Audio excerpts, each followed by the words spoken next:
আজকে তোমাদের সাথে শেয়ার করব ওরাকান্দি ঠাকুরবাড়ির মেলা সম্পর্কে। শুধু মেলাই না, এইখানে রয়েছে কামনা ও বাসনা সাগরের বারুণী স্নান, যেটা কিনা প্রতি বছরই একটা তিথি অনুসারে পড়ে থাকে। তার পাশাপাশি রয়েছে এই হিজল গাছ, যেটা মানুষের মনস্কামনা করে তারপর এই লাল সুতো বাঁধা হয়। এতে নাকি যার যার ইচ্ছা ঠিক সেগুলো পূরণ হয়ে থাকে। আজকে সবকিছু নিয়েই থাকছে এই ভিডিওটা, যেহেতু আমিও যাব সেইখানে আর তোমাদের সাথে শেয়ার করবো না এটা কিভাবে হয়। তো আমরা বাড়ি থেকে সবাই বেরিয়ে গেছি একটা অটোতে, দেন যাবো এখন যেখান থেকে বাস ছাড়বে কাউনিয়া ঠিক সেইখানে। যেহেতু আমাদের বাড়ির ওইখান থেকে আমরা মোট 10 জন এসেছিলাম, তাই সিটগুলো একটু আলাদা আলাদা ভাবে পড়েছিল, মানে সামনে মাঝখানে পিছনে সব মিলিয়ে। তো পিছনের সিটে বসেছিল দাদা আর প্রতীকদা, আর সামনের দিকে মা, পিসি, দেন প্রতীকদার মা বাবা। আর এইখানে 2টা সিট ছিল, যেখানে কিনা আমি আর তুর্য ভাগাভাগি করে নিয়েছি, কারণ আমার জানলার সাইডটা ভাই লাগবেই। তার তুর্যকে আমার সাথে নিয়েছি যাতে তুর্যকে আমার পাশে দিতে পারি আর আমি জানলার সিটটা নিয়ে নিতে পারি। তুই যাইতে আসো ধর্মকর্ম করতে, হ্যাঁ ওই জায়গায় বারুণী স্নান। তুর্য তুই যাইতে আসো, তুই যাইতে আসো ওই জায়গায় ঠাকুর নামে স্নান দিতে। তো কি দেখো আশেপাশে? সূর্য যাচ্ছিল একটা ধর্মস্থানে, আর সেইখানে গিয়েও ওর রেহাই নেই। ও বাসে বসে শুরু করে দিল কোন পাশে কোন সুন্দরী মেয়ে বসা। কাকে ঠিক কিভাবে পটাতে হবে এই টেকনিকটা আবার তুর্যর ভালোই জানা। তো তুর্যর ব্যাপারে আর বেশি কিছু নাই বলি, ও আর যেমন তেমন যাই হোক না কেন, ভাই কিন্তু আমাদের বেশ ভালো।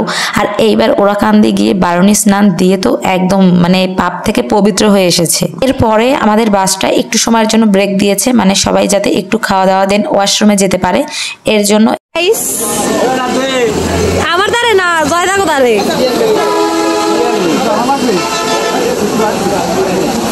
চশমা এত কি দেখো আমি আর এইখানে গাড়ি থেকে নামিনি, তো তুর্যকে বের করেছিলাম, আর তুর্য গিয়ে দোকান থেকে আমাদের জন্য খাবার দাবার এনেছে। আর দেখো আমাদের পিছনের একটা সিটের পরে কিন্তু জয়দার প্রতীকদার সিট ছিল।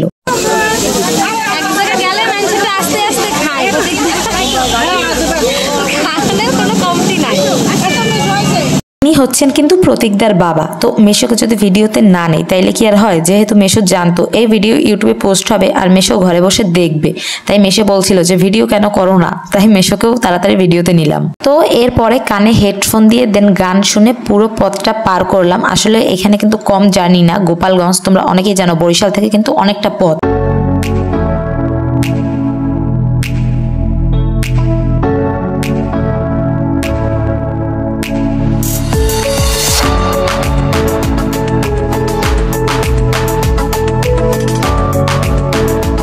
অবশেষে আমরা আমাদের গন্তব্য স্থানে পৌঁছে গেলাম। আর এইবার সব থেকে এইখানে নেমে খুশি হলাম এইটা দেখে যে এইবার খুবই কম ভিড়, মানে আমরা পুরো ঠাকুরবাড়ি অটোতে বা ভ্যানে করেই যেতে পারবো। তো এইখানে দেখলাম যে প্রতীকদার বাবা মা আগেই হাঁটা শুরু করেছে, আর প্রতীকদার বাবা বলছিল যে উনি নাকি হেঁটে যেতেই ভালো লাগতে আছে।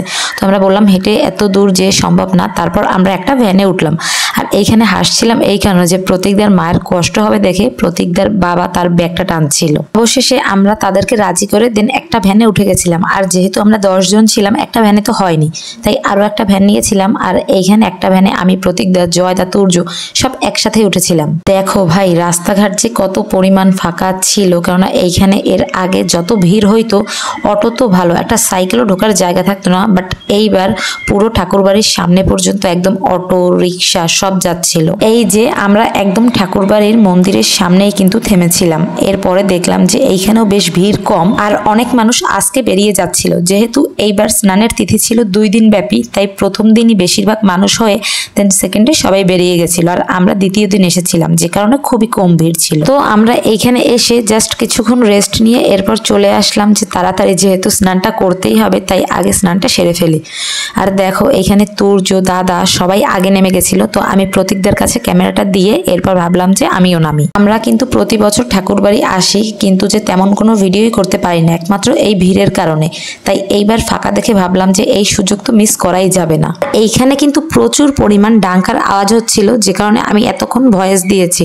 তো তোমরা এখন একদম অরিজিনাল সাউন্ডটা শুনলে বুঝতে পারবে যে মানুষ কম হয়েছে, বাট এইখানের বাজনাগুলো শুনলেই কিন্তু আলাদা একটা শান্তি আসে। আর এইখানে সবাই বলে যে এই কামনা বাসনা সাগরে নাকি ডুব দিলে বা কিছু যদি কেউ মানত করে সেটা পূর্ণ হয়। তো এইটা যারা মন থেকে মানে তাদের ক্ষেত্রে হয়তো সত্যিও হয়। আসলে বলে না যে বিশ্বাসে মেলায় ভক্তি, এরকমের কিছু একটা কথা আছে, তো সেইটা কিন্তু একদমই সত্যি। আমরা ফার্স্টে চলে এসেছিলাম এইখানে, ঠিক মনে নেই যে এটা কামনা না বাসনা, যাই হোক না কেন প্রথমে যেটাই ডুব দিতে হয় সেইখানে এসেছি। আর আমার সমস্যা হচ্ছিল যে আমি কিন্তু সাঁতার পারি না, তাই আমি নাক ধরে দেন সিঁড়ির উপরে বসেই তাড়াতাড়ি 3টে ডুব দিয়েছিলাম। তো এইখানে ডুব দেওয়ার পর ভাবলাম যে পরের পুকুরটায় যাব, কিন্তু যে আমি আবার প্রতীকদের মাকে বলছিলাম যে চলো আমরা একটু সাঁতার কেটে আসি। আসলে ফার্স্টে কিন্তু আমি বললাম যে আমি সাঁতার পারি না, আর এইটা সত্যি মানে সাঁতার পারি কি ওই সিঁড়ির উপরে মানে ঠিক যেখানে ঠাই পাই সেখান থেকে একটু একটু। তো দেখো আমি কিন্তু জাস্ট একটু দূরে চলে গেছিলাম, বাট ওইখান থেকে আর আসতে পারছি না। তারপরে মা আমাকে হাত ধরে টেনে নিয়ে আসলো। সবাইকে চারপাশে দেখছিলাম যে সাঁতার কাটছে, তাই আমি ভাবলাম যে আমিও একটু যাই, যেহেতু একটু পারি। বাট এইরকম অবস্থা হবে এটা বুঝলে আর একটু ওইদিকে দূরে যেতাম না। আর এখানে কিন্তু বেশ ভালোই গভীরও ছিল। পরে আসি পরের পুকুরটায় ডুব দেওয়ার জন্য। তো এইখানে আমরা সবাই দেখো একসাথে হয়ে দেন ডুব দিচ্ছিলাম।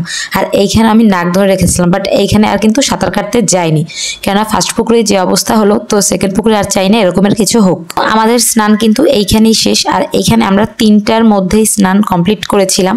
তারপর উপরে গিয়ে ফ্রেশ হয়ে দেন খেয়ে দিয়ে এরপর মেলায় ঘুরতে যাব। তো মেলায় আমরা কি ঘুরলাম, কি কি কেনাকাটা করলাম, সারা রাতটা কিভাবে কাটালাম, সবকিছু নিয়েই কিন্তু থাকবে এর পরের ভিডিও। যেহেতু এই ভিডিওটা অনেক লং হয়ে গেছে, তাই এই ভিডিওটায় সবকিছু দেখিয়ে শেষও করতে পারবো না, তাই ভাবলাম তোমাদের জন্য সেকেন্ড পার্ট আর একটা রাখবো। তো চলো সেকেন্ড পার্টের ভিডিওর জন্য সবাই অপেক্ষা করো। তো আজকের মতন এই ভিডিওটা দেখে অবশ্যই কমেন্ট করবে, আর কারা কারা ওরাকান্দি গেছো তারা কিন্তু সবার আগে কমেন্ট করবে। তো চলো সবাইকে আজকে এইখানে ভিডিওটা শেষ করছি।